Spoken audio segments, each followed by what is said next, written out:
Rádio Rio de Janeiro, a emissora da Fraternidade, passa a apresentar Luz na Penumbra, programa que leva ao seu coração a mensagem da doutrina espírita.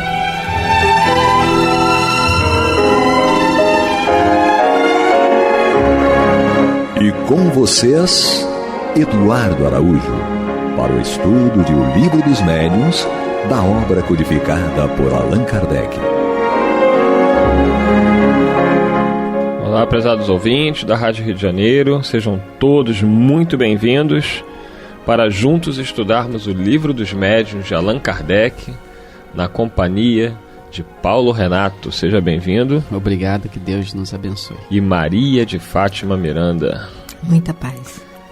E ele, sempre ele, Serginho, tá ali mexendo nas carrapetas. E a gente fala que se a gente não se comportar, ele corta. Paulo Renato fala demais, passa do tempo, ele vai lá e corta. Serginho não dá mole não. Entendeu? Então vamos nos comportar aqui, vamos aproveitar bem o nosso tempo. Você que está chegando, pegue seu Livro dos Médiuns, capítulo 29 das reuniões e das sociedades espíritas.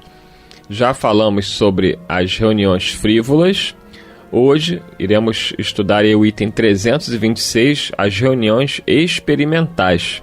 Kardec fala lá no final do item 324 que podem se dividir as reuniões espíritas em reuniões frívolas, experimentais ou instrutivas. No 325 já estudamos um pouquinho sobre as reuniões frívolas, como identificá-las e o que fazer. O item 326, agora a gente vai estudar as reuniões experimentais. E lembrando que nós já estamos com uma novidade. Quem perdeu o programa pode ir lá no YouTube. Agora também está no YouTube. Você pode ouvir o programa Luz na Penumbra, com estudos do Livro dos Médiuns e de todos os outros livros. Começamos recentemente a disponibilizar no YouTube para que você acompanhe com mais facilidade, além do site. O site fica o último programa, né? Então no YouTube a gente vai ter a oportunidade de deixar todos os programas lá disponíveis. Então acessem lá o canal do YouTube da Rádio Rio de Janeiro e você vai poder ouvir novamente este e outros programas da nossa emissora da Fraternidade. Sem mais delongas, vamos ao item 326. Kardec diz o seguinte: as reuniões experimentais têm particularmente por objeto a produção das manifestações físicas. Para muitas pessoas são um espetáculo mais curioso que instrutivo. Os incrédulos saem delas mais admirados do que convencidos, quando ainda outra coisa não viram, e se voltam inteiramente para a pesquisa dos artifícios, porquanto, nada percebendo de tudo aquilo, de boa mente imaginam a existência de subterfúgios. Já outro tanto não se dá com os que hão estudado, e estes compreendem de antemão a possibilidade dos fenômenos, e a observação dos fatos positivos lhes determina ou completa a convicção. Se houver subterfúgios, eles se acharão em condições de descobri-los. Nada obstante, as experiências desta ordem trazem uma utilidade que ninguém ousaria negar, visto terem sido elas que levaram à descoberta das leis que regem o mundo invisível, e para muita gente constituem poderoso meio de convicção. Sustentamos, porém, que só por não lograr iniciar a quem quer que seja na ciência espírita, do mesmo modo que a simples inspeção de um engenhoso mecanismo não torna conhecida a mecânica de quem não lhe sabia as leis. Contudo, se fossem dirigidas com método e prudência, dariam resultados muito melhores. Voltaremos em breve a este ponto. Então Kardec chama a atenção sobre as reuniões experimentais, mostrando aí os dois lados dela, da questão das pessoas que buscam estas reuniões só por um caráter curioso, de espetáculo, E lembra que, apesar disso, foram justamente as manifestações físicas que deram origem, né, à própria pesquisa dele, né, e de muitos em relação aos fenômenos do mundo espiritual, não é, Paulo? Isso, é importante considerar isso, que a doutrina espírita, como doutrina, surgiu a partir da observação, da análise daqueles fenômenos que se davam em toda a parte na França, nas Américas também, né? Então as pessoas pararam, estudaram, se interessaram em estudar as causas daqueles fenômenos e Kardec foi um deles. Então a doutrina espírita surgiu a partir, digamos, desses fenômenos. Mas quando se fala sobre convicção, de convencer alguém sobre tais fatos, Kardec sugere que, aliás, ele afirma que a questão da manifestação dos espíritos é secundária e consecutiva. É assim que ele se expressa. Porque, primeiro, é preciso instruir a pessoa, como ele fala aqui, para a possibilidade do fato se dar. Se a pessoa não consegue entender ou não quer aceitar que haja a possibilidade da manifestação espiritual por diversos meios, o fato em si, quando se der, não vai ser motivos de convicção para essa pessoa, que não conseguiu compreender, aceitar pelo menos, a possibilidade do fato. Então, às vezes a gente se precipita, convida aquele amigo, eu já vi isso várias vezes, aí numa reunião mediúnica, porque tem muitas casas que essas reuniões ainda são abertas ao público. Aí eu observava que as pessoas falavam, mas eu trouxe fulano aqui, falei com ele, queria se convencer, porque é aquele médio e tal. E a pessoa saiu de lá tão descrente ou mais do que quando chegou. Porque não se teve a preocupação de instruir as pessoas sobre aquele fenômeno, como ele poderia se dar, qual a característica daquele médium. Não instruiu a pessoa mostrando que os espíritos são de inteligências diferentes, de caracteres emocionais diferentes, que se manifesta naquela pessoa com características todas pessoais. Então levou-se a pessoa acreditando que só por ver ela compreenderia. Então a gente observa no nosso dia a dia tanta coisa que a gente vê que se dá conosco que a gente não entende. A gente não entende o processo da respiração, a gente não entende a questão da gravitação dos mundos, a gente não entende uma opção de coisas que a gente vê todo dia, aceita. Porque as pessoas falam que é assim, mas entender mesmo, compreender, a gente não compreende. Então não basta observar para se fazer, digamos assim, profissão de fé. É preciso antes compreender por que e como esses fenômenos se dão. Então, antes de levar a pessoa a uma reunião experimental, que se instrua aquele a quem se deseja levar sobre o que ela vai encontrar nesse local, né? Para que ela não seja pega desprevenida e, repito, saia mais descrente do que quando chegou. Miranda? É porque o fenômeno por si, como ele diz aqui, não transforma ninguém. Isso fica mais evidente com Jesus. A intenção dele não era provocar fenômenos exteriores, não é? O fenômeno que Jesus tem a proposta é o fenômeno da transformação moral, que é o mais grave, mais demorado e o essencial. Mas quantos testemunharam Jesus operando, né? Socorrendo, curando, harmonizando, pacificando? E dentre aqueles que foram socorridos, curados, na situação dos 10 leprosos, porque tudo com Jesus tem um objetivo pedagógico. A cura de 10 leprosos dentro do mesmo conjunto é para nos mostrar isso, que dos 10 curados, só um atentou para o essencial da cura. É mais ou menos assim. E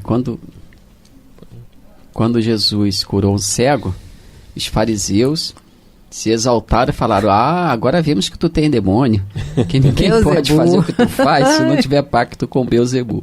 Quer dizer, é preciso uma compreensão sobre o fato antes de se apresentar o fato.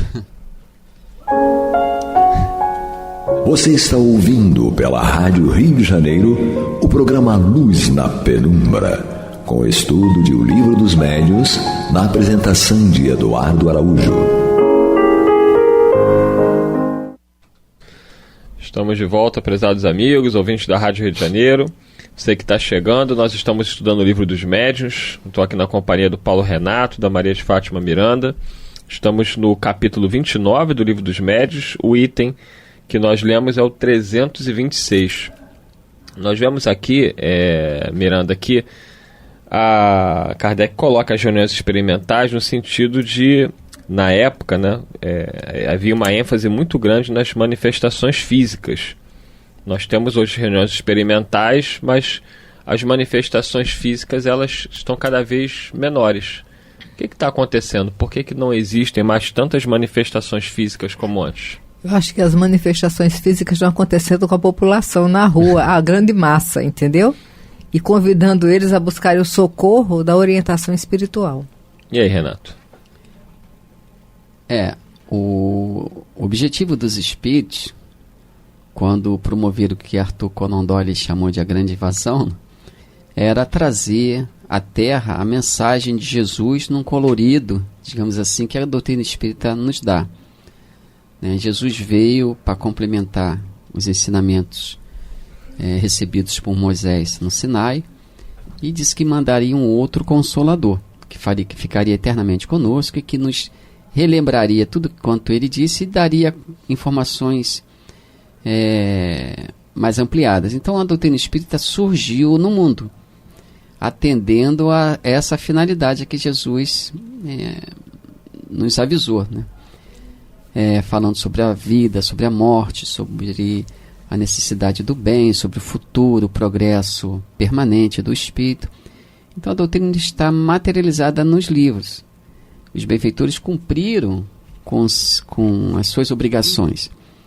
E aquela enxurrada de fenômenos que tinham por objetivo chamar a atenção dos curiosos para que os homens que deveriam, digamos, se envolver seriamente com o assunto fossem despertados para tais fenômenos e fossem atraídos por eles, para que pudessem também eles, cada um no seu tempo, cada um com seus recursos, ajudar na elaboração da doutrina. Então o fenômeno surgiu com esse objetivo. Uma vez materializada a doutrina, não tem muito sentido a retumbância, a continuação de tantos fenômenos, né? Embora ele surja isoladamente em alguns cantos, dentro de residências, em todos os recantos onde exista esse tipo de necessidade, ele surge, mas não é mais como era a época de Kardec, repito, porque precisava chamar a atenção, precisava convocar,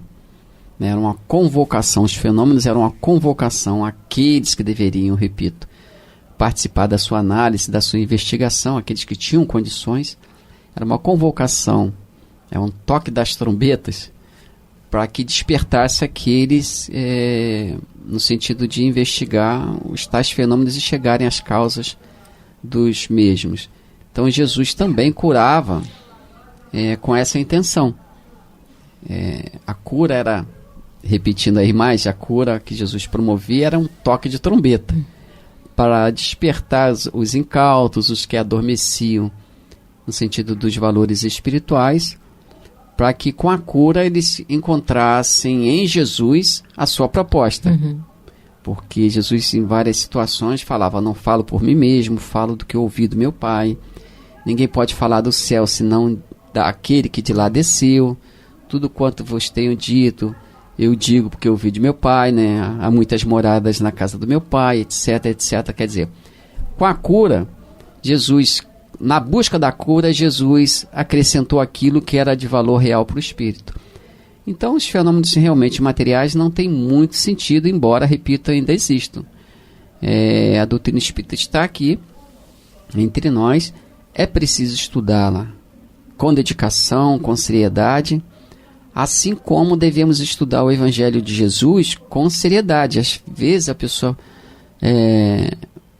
dedica todo o seu tempo na busca de leituras, de livros rotulados de espíritas, ditos mediúnicos, e a pessoa está sempre numa novidade, procurando novidade em termos de leitura com esse conteúdo.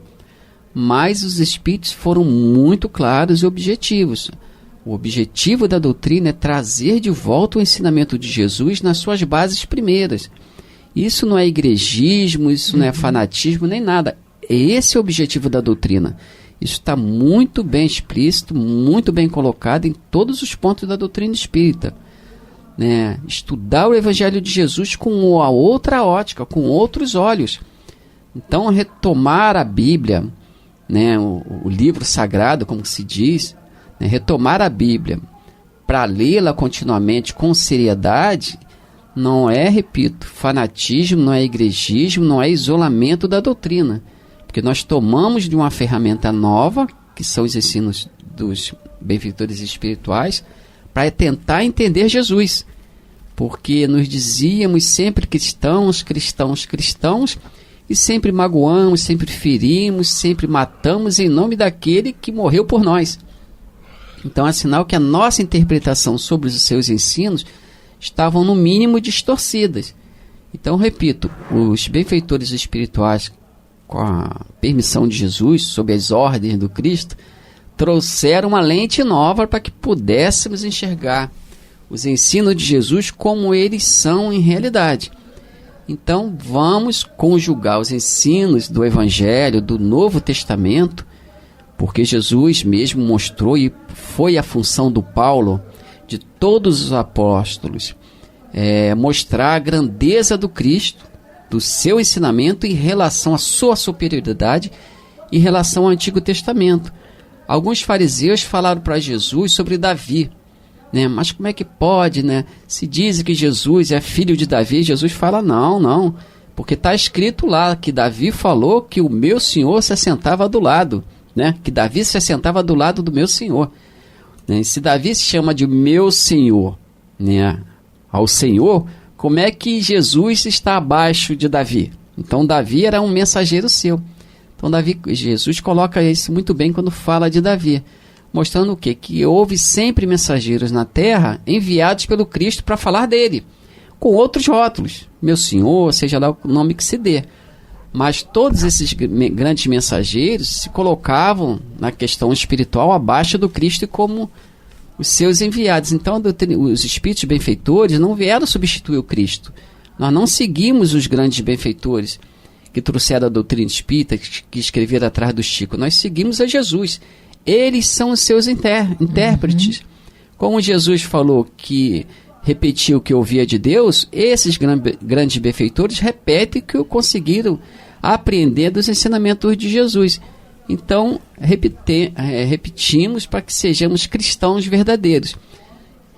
Se não conseguimos ser cristãos com outras interpretações religiosas, que nos esforcemos para ser com essa instrumentação que a doutrina espírita nos dá, evitando de sair por aí a cata de fenômenos de curas que chegarão a nós na medida da nossa necessidade. Mas precisamos mais de luz no cérebro, às vezes, do que próprio sentimento do coração. Às vezes somos pessoas boas, mas entendemos o bem de uma forma distorcida. E o bem interpretado erroneamente pode fazer mal. A gente lembra, ouvindo essa fala do Paulo Renato, que Jesus produziu muitas manifestações físicas. Mas as pessoas que realmente entenderam Jesus entenderam a mensagem do amor que ele vinha trazer, não só a mensagem, como o exemplo, porque ele não somente falava, ele vivia. E muitos daqueles que presenciaram as manifestações físicas, os fenômenos físicos produzidos, e não foram poucos, alguns até impressionantes, aquilo não bastou para tocar o coração deles. E muitos foram que, como Paulo Renato citou, os próprios fariseus diziam que ele operava aquilo pelos demônios. As manifestações físicas são importantes, mas não são elas efetivamente que vão convencer ninguém, não é, Miranda? As manifestações físicas dentro da pedagogia seria o concreto para depois sair para o abstrato, né? Que é o conceito moral que ela vem nos convidar. E vamos nos lembrar que, sabendo dos desafios da intelectualidade humana, ele, quando envia um Consolador, ele envia justamente com aspecto de ciência e filosofia, mas não para que fiquemos endeusando a ciência e a filosofia, mas que façamos delas, tanto da ciência quanto da filosofia, essa instrumentação de moralidade. Daí a consequência da religiosidade. É importante também, Miranda, a gente lembrar que até hoje nós temos alguns grupos, não só de jovens, mas até alguns adultos que fazem reuniões experimentais em busca de fenômenos físicos, as chamadas experiências com copo, com passo, e nós de vez em quando escutamos algumas histórias em relação a isso de alguns acontecimentos Acidentes, desagradáveis, copos que explodem e acabam machucando quem está presente, compassos que são lançados sobre pessoas, ameaças feitas pelos espíritos utilizando-se desses recursos das manifestações físicas. Então é importante a gente relatar aqui, mostrar para os nossos ouvintes que esse tipo de reunião experimental, que aparentemente é uma brincadeira sem grandes consequências, pode ter um perigo para as pessoas envolvidas, né? Porque vai dar moralidade, né? E dar maturidade de quem vai lidar com elas. William Crookes desenvolveu reuniões experimentais com o objetivo de comprovar a idoneidade da doutrina, não é? Então, nos dias de hoje, a fenomenologia está tão evidente aí, e nós vemos quantos fenômenos e quantos médios causando fenômenos, mas trazendo consequências graves para a sociedade, que nós temos que orar, né, e vigiar, porque cada um de nós, dentro da invigilância, pode se tornar um instrumento assim. Kardec relatava, Paulo, Renato, que a obsessão é um grande risco para quem lida com o mundo espiritual sem saber o que é este mundo espiritual. Então, essas pessoas que utilizam-se dessas reuniões experimentais e muitas vezes em tom de brincadeira e de mera curiosidade, não têm ideia do risco que correm. Justamente. O problema é que às vezes a gente acha que o doente é só o outro, mas como a gente está também contaminado pelo vírus, pela bactéria, sem o perceber. Certa feita, os apóstolos, os fariseus procuraram Jesus, para reclamar do Cristo, Afinal de contas, Jesus estava sempre, numa nota ou outra, censurando o comportamento deles. Então, eles foram tirar satisfação com Jesus. Aí Jesus falou assim, não sou eu quem vos condeno, mas é Moisés a quem dizeis seguir. Então, é meio complicada essa questão, porque às vezes a pessoa tem um discurso, mas na área de comportamento diverge absolutamente do discurso. Então, demonstrando que não compreendeu aquilo que discursava, aquilo que propagava. Então, no campo doutrinário espírita, encontramos esses paroxismos, essas ideias contraditórias. Então, discursamos com alguma beleza no discurso sobre a doutrina espírita, invocando até os ensinamentos de Jesus, mas na prática agimos tanto desastrosamente. Incentivamos, por exemplo, esse tipo de reuniões, como você bem lembrou, tem jovens e até adultos, que ainda estão à caça dos fenômenos, se comprazem neles, incentivam-os, quer dizer, mostrando que da doutrina falam bem, mas compreendem pouco do que falam. E isso, claro, que eu também me incluo nesse campo aí de entendimento, porque não basta falar, é preciso compreender do que se fala. Então, às vezes a pessoa se arvora, se intitula reformador da doutrina espírita e acha que a provocação indiscriminada desses fenômenos está dentro do que Kardec sugeriu, do progresso da doutrina espírita, dizendo que o espiritismo jamais seria ultrapassado quando a ciência provasse que ele está errado num ponto, ele absorveria esse ponto, tal. Mas existem muitas considerações a esse respeito, e eu acredito que nenhum de nós seja chamado a reformar a doutrina espírita.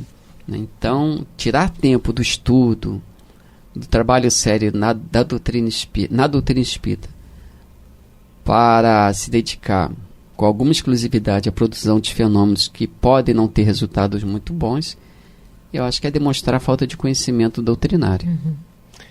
Acabamos, passa muito rápido, mas não se preocupem, semana que vem tem mais estudos do Livro dos Médios, aqui com o Paulo Renato, a quem agradecemos, a Maria de Fátima Miranda, ao Serginho na parte técnica e sobretudo a vocês, prezados amigos ouvintes. Muita paz a todos, uma semana tranquila e vamos dar continuidade aí, se Deus quiser, na semana que vem, estudando e aprendendo sempre. Muita paz. Você está ouvindo o programa Luz na Penumbra.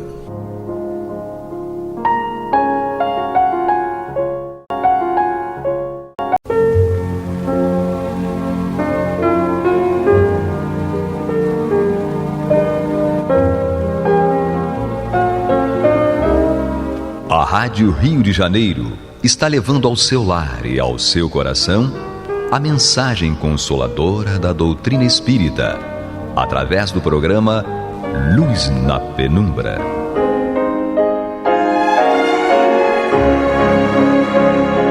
E agora com vocês, César Augusto Lourenço Filho, para comentar os textos da Revista Espírita de Allan Kardec, no período de 1858 e 1869.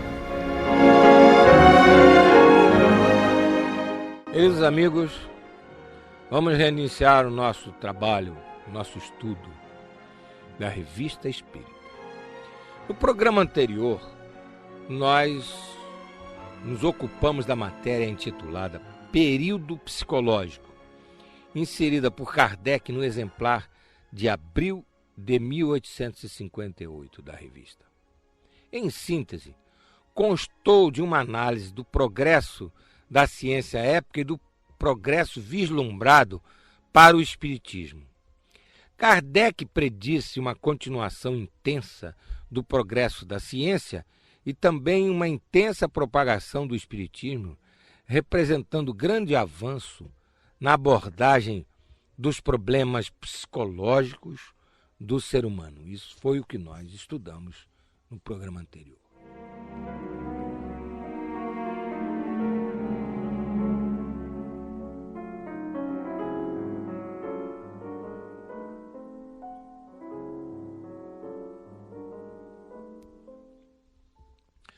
No programa de hoje, estudaremos a matéria A Inveja, constante do exemplar de julho de 1858 da Revista Espírita, que é uma dissertação moral do espírito São Luís a um médium, Senhor D, que não quis se identificar.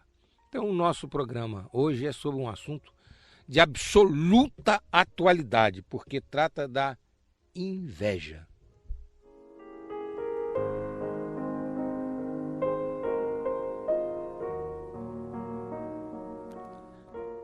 Vamos ver como é que o texto se inicia.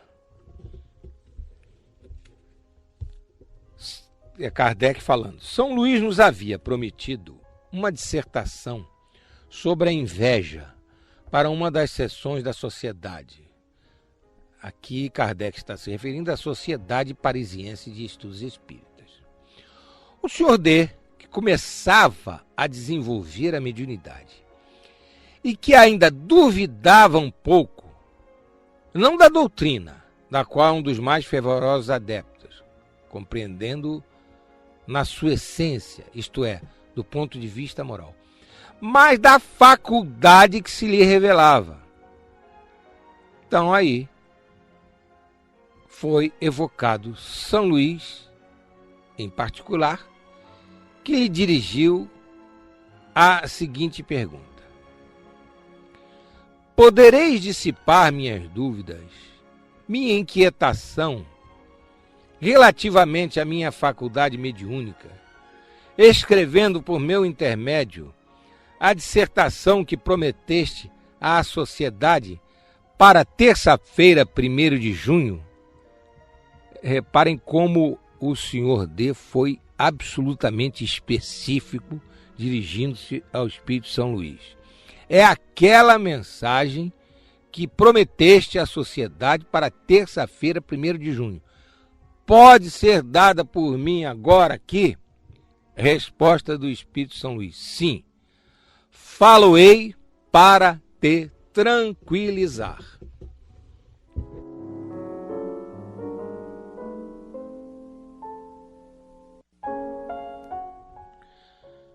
Como estamos vendo, o Sr. D que não tinha dúvida sobre os aspectos morais da doutrina espírita, que são a sua essência, duvidava de sua faculdade mediúnica e se valeu das sessões na Sociedade Parisiense de Estudos Espíritas para esclarecer-se. Ora, essa dúvida ainda é muito comum até hoje. Há muitos médiuns nas casas espíritas e casas espíritas sérias, até por uma questão de humildade, por uma questão de seriedade, eles são extremamente cuidadosos com a sua própria faculdade mediúnica. São muito exigentes quanto à veracidade das manifestações. E às vezes duvidam realmente da veracidade daquilo que está acontecendo. Ora duvidam de que realmente se trata de um espírito, ou se é um fenômeno anímico, se é uma manifestação própria dele mesmo, médium, e não com a interferência de um espírito. Às vezes acham que é espírito, mas ficam em dúvida que tipo de espírito que é ou deixa de ser. Se o espírito dá um nome, fica preocupado se é ou não é, enfim. Ainda hoje nós estamos com esse tipo de vacilação, digamos assim, por parte dos médiuns nas reuniões espíritas. Eles ficam em dúvida se realmente aquela manifestação é verdadeira, é aquilo mesmo, ou se está havendo alguma interferência de sua própria parte naquela mensagem.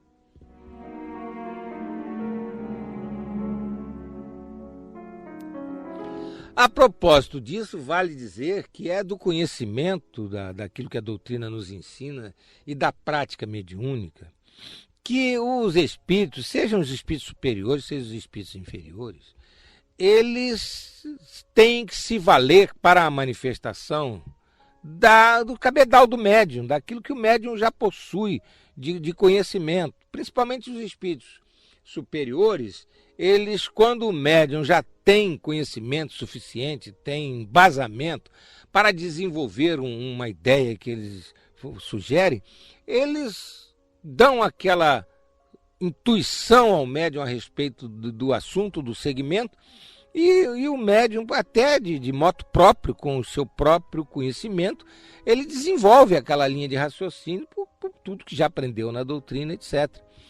Isso diminui a qualidade da mensagem? Pode diminuir na forma, na essência não, porque ali está havendo uma assistência de um espírito superior que, se porventura o médium coloca alguma coisa fora do que está sendo produzido, ele vai fazer uma intervenção para redirecionar. Isso, inclusive, os espíritos superiores fazem para dar o mérito ao médium, para que o médium tenha uma participação naquela mensagem. E isso, inclusive, serve para que o médium desenvolva ainda mais a sua potencialidade mediúnica. Então, o espírito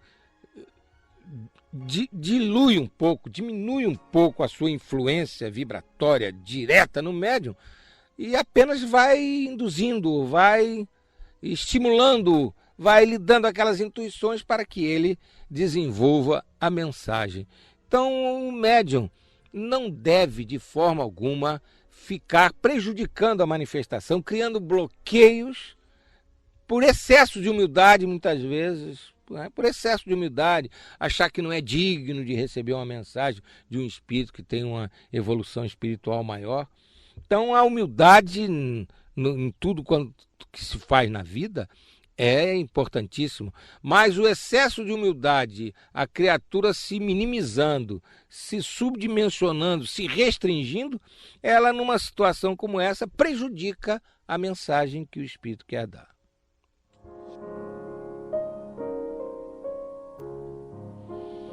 É evidente que um fato como esse ocorrendo numa reunião mediúnica cabe ao dirigente da reunião tratar do assunto com a devida competência.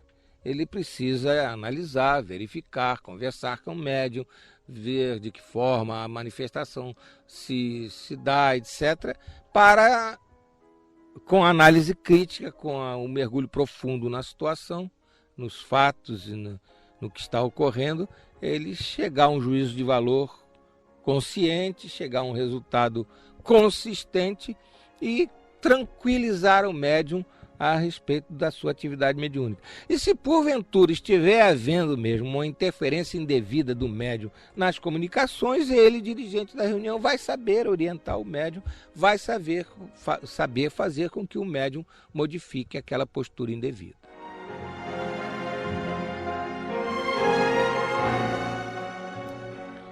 Continuemos no texto da Revista Espírita de julho de 1858, lendo o esclarecimento de Kardec antes da mensagem do Espírito São Luís.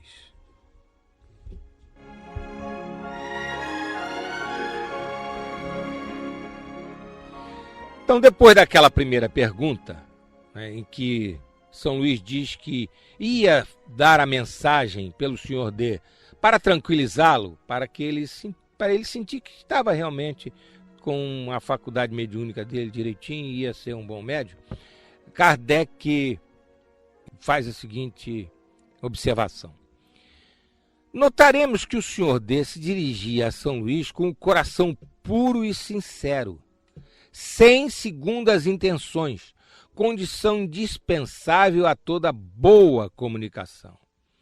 Não era uma prova que fazia, apenas duvidava de si mesmo. E Deus permitiu que fosse atendido, como para lhe dar meios de tornar-se útil. Hoje, o Senhor D é um dos médiuns mais completos, não só pela grande facilidade de execução, como por sua aptidão em servir de intérprete a todos os espíritos, mesmo os das mais elevadas categorias, os quais, por seu intermédio, se exprimem facilmente e de boa vontade. São essas, sobretudo, as qualidades que devemos procurar nos médiuns e que podem sempre ser adquiridas com paciência, vontade e exercício. O Senhor D não necessitou de muita paciência. Dispunha da vontade e do fervor, aliados à aptidão natural. Poucos dias bastaram para elevar sua faculdade ao mais alto grau. Você está ouvindo pela Rádio Rio de Janeiro o programa Luz na Penumbra, com estudo da Revista Espírita, na apresentação de César Augusto Lourenço Filho. Como sempre, Kardec é conciso e em poucas palavras esclarece todo o contexto no qual se dava a mensagem. E mostra as disposições íntimas do Senhor D. Vamos destacar algumas. Coração puro e sincero. Então o Senhor D não estava assim se fazendo de humilde, né? Porque às vezes, infelizmente, a criatura fala assim, até de uma maneira meio afetada, não, eu sou um médium apenas esforçado, eu ainda não estou preparado para receber a mensagem dos espíritos superiores, eu ainda estou procurando sufocar as minhas inclinações mais, tal. Mas lá no íntimo, ele está querendo fazer assim, vender uma imagem de humildade, né, dando um exemplo de que é um médium sincero, tudo, e aquilo pode ser realmente conversa fiada, falando português claro. Então, para que a gente tenha realmente assistência dos bons espíritos, nós precisamos ter coração puro e sincero. O exercício mediúnico em sintonia com os espíritos superiores exige isso, coração puro e sincero. Outra coisa que Kardec fala é que esse tipo de estado de espírito é indispensável, ele usa a palavra indispensável para a boa comunicação. Há uma imagem que os espíritos fazem no Livro dos Médiuns a respeito do médium que não cuida da sua mediunidade, exerce de qualquer maneira, que diz que é como um espírito superior a tentar dar uma mensagem por um médium assim, é um virtuose do violino tentando tocar uma peça num instrumento totalmente desafinado. Então, uma dificuldade. Uma coisa importante também que sobrenada do texto é que o Senhor D duvidava de si mesmo. Isso é uma coisa que prejudica muito a criatura em tudo na vida. Em tudo na vida. Nós não devemos ser petulantes, vaidosos, achando que somos importantíssimos, que somos maravilhosos. Esse é o outro extremo. Agora, o que a gente não pode é duvidar da nossa capacidade de fazer as coisas. Nós somos espíritos imortais, centelha divina. Nós somos criaturas de Deus, digamos assim. Fomos criados por Deus, a inteligência suprema. Então nós temos um potencial excepcional. Então nós temos que acreditar que, se realmente desejarmos com sinceridade, com empenho, com força de vontade, alguma coisa boa, nós vamos conseguir, mas com muito mais facilidade, porque ainda estamos numa fase de progresso evolutivo que o mal predomina em nós, senão não estaríamos aqui encarnados neste planeta de provas e expiações. Mas também para o bem, se nós nos esforçarmos, nós iremos conseguir fazer as coisas. Então essa dúvida de si mesmo que o Senhor D, por excesso de humildade, apresentava, levou o Espírito São Luís a dar aquela mensagem, a atender aquela solicitação dele. Ele se fazia credor daquela demonstração da sua mediunidade.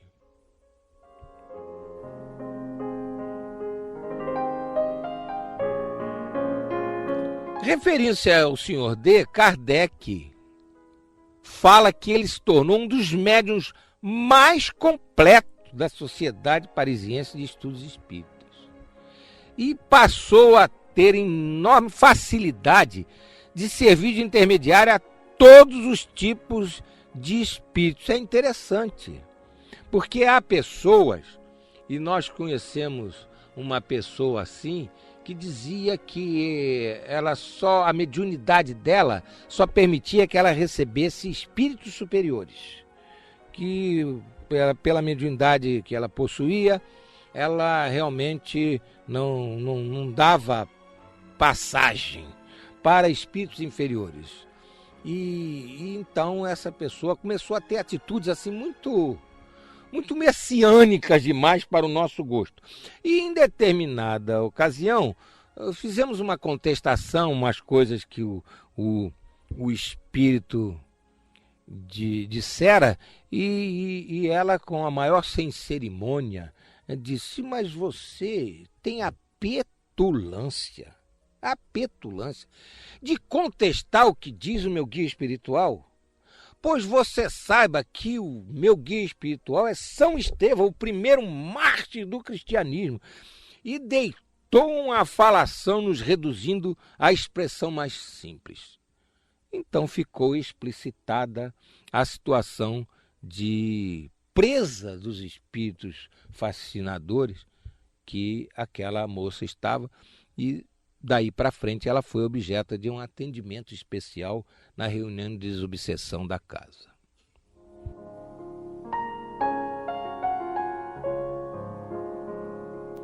Então, para ser um médium completo, o médium tem que ser capaz de servir de intermediário para todos os tipos de espírito, desde um espírito superior que vem dar uma mensagem muito bonita de esclarecimento, de consolação, de orientação, até aquele espírito que, coitado, não sabe nem que está desencarnado, continua ainda preso às coisas do mundo.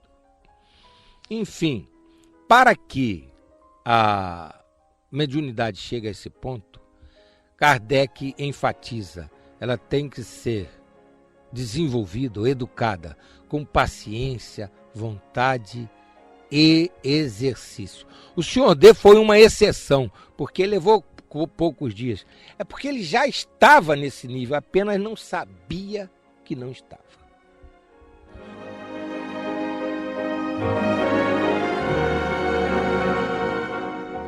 Não sabia que não estava? Não sabia que estava, evidentemente. Como ficou longe, vamos repetir a pergunta feita pelo Senhor D ao Espírito São Luís e ler novamente o final. Poderia dissipar minhas dúvidas, minha inquietação relativamente à minha faculdade mediúnica, escrevendo por meu intermédio a dissertação que prometeste à sociedade para terça-feira, 1º de junho? Sim, falo-ei para tranquilizar-te. Foi a resposta de São Luís. Então, atendendo ao Senhor D, São Luís ditou a bela mensagem sobre a inveja, da qual destacaremos um trecho. Vamos ler esse trecho que destacamos dessa mensagem de São Luís sobre a inveja.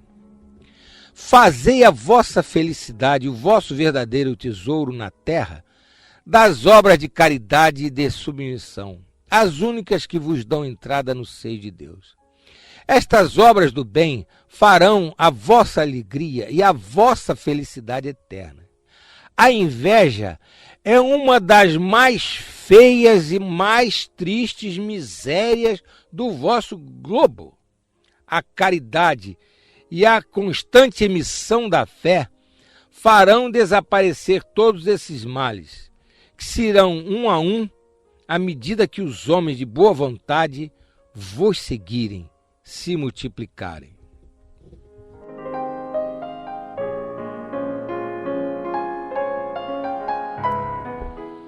Infelizmente, a mensagem é de julho de 1858 e vale integralmente esse final.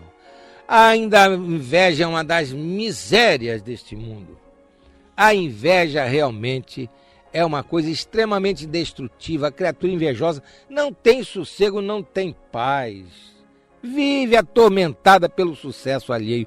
É uma criatura digna de pena, porque se martiriza, sofre desnecessariamente, só porque tem inveja. Não há necessidade de comentarmos mais esse trecho lido, mas devemos ressaltar que o conteúdo e a forma da mensagem certamente dissiparam as dúvidas do Senhor D a respeito de sua faculdade mediúnica. Ele se deu por satisfeito e por isso é que pouco tempo depois dele já Kardec pôde dizer que era um dos mais completos médiuns da Sociedade Parisiense de Estudos Espíritas.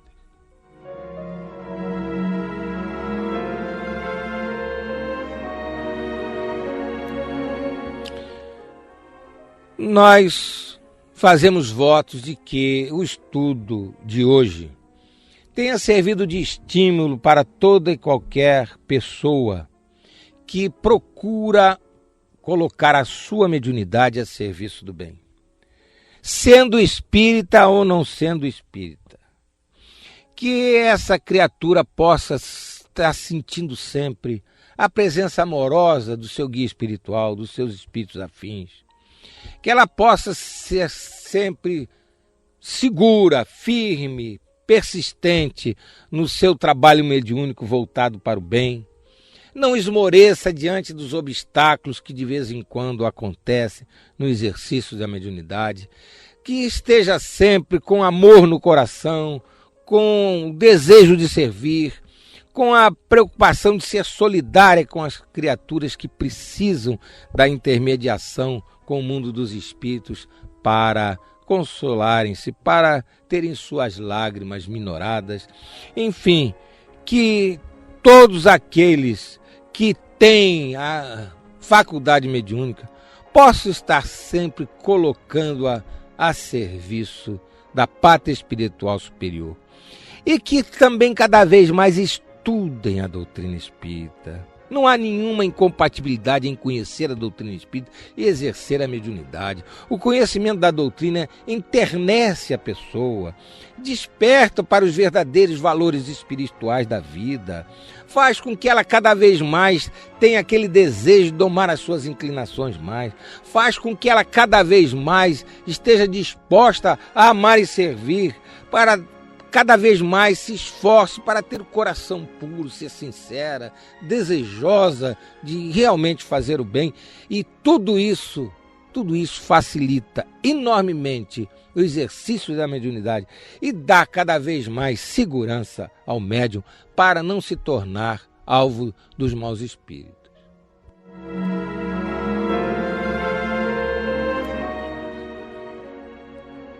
Enfim, queridos companheiros, vamos continuar no nosso estudo na próxima semana e nós desejamos a todos muita saúde, muita paz e muita alegria.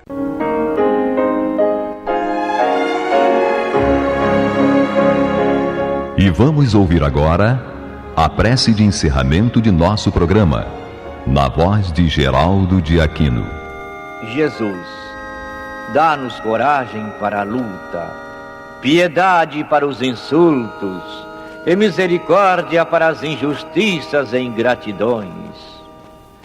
Limpa nossa alma de inveja e ambições mesquinhas, de ódio e de vingança o nosso caminho. E que dentro em pouco, ao recolher-nos de novo ao calor do nosso leito, para que o sono nos dê a paz e o esquecimento das tristezas humanas, possamos sentir, Senhor, no mais íntimo de nosso ser, a doçura indefinível do Teu amor e a grandeza incomparável da Tua divina presença. Que assim seja.